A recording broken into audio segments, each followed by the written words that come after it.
আসসালামু আলাইকুম গাইস, তোমরা সবাই কেমন আছো? এটা হলো প্যারাশুট উড়াচ্ছিলাম আর প্যারাশুট উড়ানোই হয় না, তো কেমন হয়ে গেছে। আর এখন পুড়ছে, তোমাদেরকে পুরানোটা দেখাবো কেমন করে পুড়ছে। দেখো, এটা কিন্তু একজন আমাকে দিয়েছিল উড়ানোর জন্য। ওরা উড়াতে পারে, মানে উড়াতে একটু ভয় পায়, কারণ কি আমাদের এদিকে অনেক গাছপালা আছে, তো তাই যদি ধরে যায়, যদি এর ঘরে যদি পড়ে যায়, কাউর ঘরে যদি আগুন হয়ে যায়। দেখছো বেশ কেমন করে পুড়ছে। তুই এই দিকটা গেলে তোমাদের জন্য আমি অনেক রিক্সে যাই না, এটা রিক্সে কাজ করছি।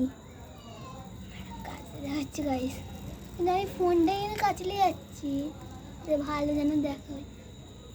দেখছি কেমন করে উঠছে সব এর চিনগাড়িগুলো, এক্ষুনি আমার পায়ে এসে পড়ছে।